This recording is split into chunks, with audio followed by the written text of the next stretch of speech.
That's a quote from the U.S. Deputy Attorney General, and it really just cuts right to the heart of one of the biggest corporate scandals of our time. You see, this wasn't some mistake. It wasn't a faulty part. No, this was a deliberate, carefully calculated deception on a truly global scale. So today, we're going to dissect the Volkswagen Dieselgate scandal. It's a story of how one of the world's most trusted car makers, a company celebrated for its green promises, actually orchestrated a massive fraud that sent shockwaves through the entire auto industry. And this is the sheer scale of that deception.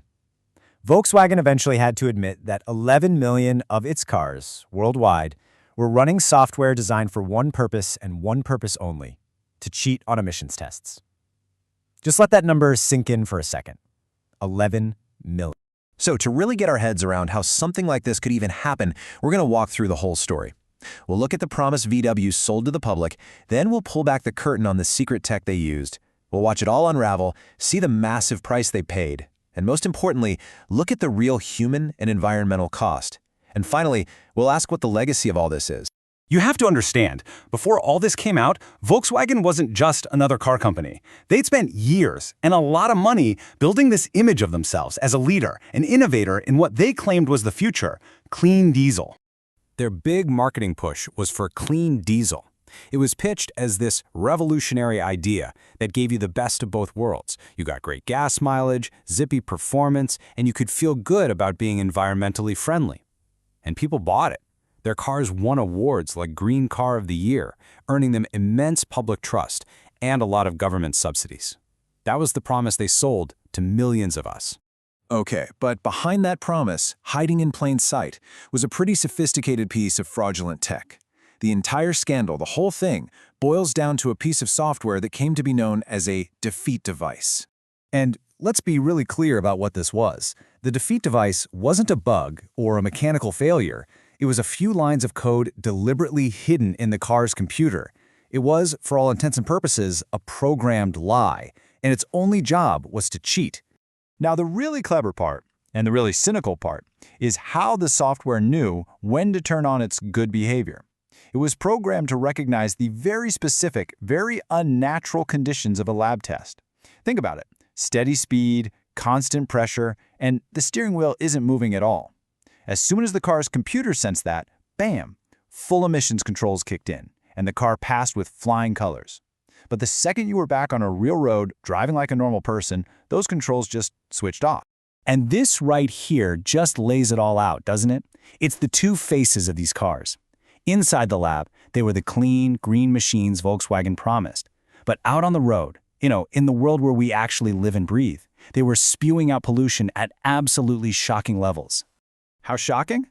Well, this number is just staggering.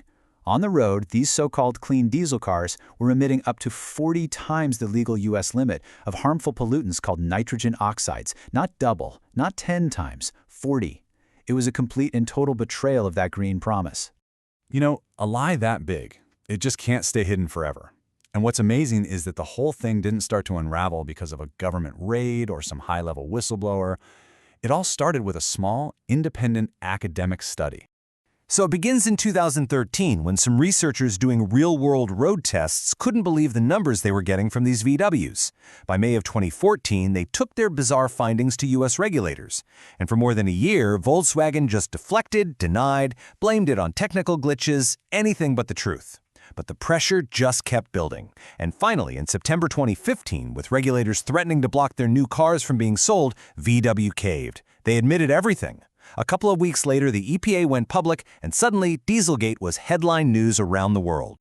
That confession, though, that was just the beginning. The fallout was immediate, it was catastrophic, and it brought down a storm of legal and financial pain on a scale an automaker had rarely, if ever, seen before. So, what's the price tag for a lie this big? To date, it has cost Volkswagen over $33 billion. It's almost impossible to wrap your head around that number. It covers all the fines, the legal settlements, and the cost of buying back hundreds of thousands of cars from angry owners. And if you just look at the initial settlement in the US, you can see where all that money was meant to go. Over $10 billion went straight back to car owners. But, and this is crucial, billions more were set aside to actually try and clean up the environmental damage. And, in a bit of irony, they had to spend $2 billion to build infrastructure for zero-emission electric vehicles, forcing them to invest in the truly clean future they had only pretended to care about. And it wasn't just about money. Oh no, this went right to the top. Heads started to roll. The CEO resigned almost immediately. Other high-level executives were suspended. They were indicted on serious charges like fraud and conspiracy, and some even ended up getting arrested. It was a clear message that the corporate shield can't always protect individuals when a line like this is crossed. But beyond the billions of dollars, beyond the ruined careers, there's a much, much darker cost. A cost that isn't measured in money, but in damage to our environment and to our health. So this pollutant at the heart of the scandal is nitrogen oxides, or NOx. And this isn't some harmless vapor. This stuff is a key ingredient in smog, in acid rain, and it's directly linked to really serious health conditions. Think asthma, respiratory diseases, even heart problems. This is the poison that VW's clean cars were pumping into the air at 40 times the legal limit. And the impact was tragically real. Researchers have estimated that just in the United States, the excess pollution from these cars would lead to roughly 59 premature deaths. These aren't just statistics, these are people. But then you look at Europe, where the vast majority of these cars were on the road, and the forecast is just devastating. Projections estimate that over the lifetime of these vehicles, the excess emissions could cause as many as 205,000 premature deaths. It's a truly horrifying number. So after a corporate earthquake of this magnitude, what happens next? What's the lasting legacy? Well, for Volkswagen, and really for the entire car industry, this was a genuine turning point, a moment that forced a dramatic and very painful change of course. First off, Volkswagen's whole clean diesel strategy was completely obliterated. It was dead on arrival. The company had no choice but to abandon it and pivot, hard, toward electric vehicles. In fact, as part of their punishment, they were forced to pour $2 billion into a company called Electrify America, specifically to build out a national network of EV charging stations. In a strange way, their massive environmental crime ended up accelerating the shift to electric cars in the US. The lessons learned from Dieselgate were painful, but they were crystal clear. For one, it blew the lid off the massive gap between lab testing and real-world results, forcing regulators to get smarter. It showed just how fragile consumer trust is and the astronomical price you pay for dishonesty.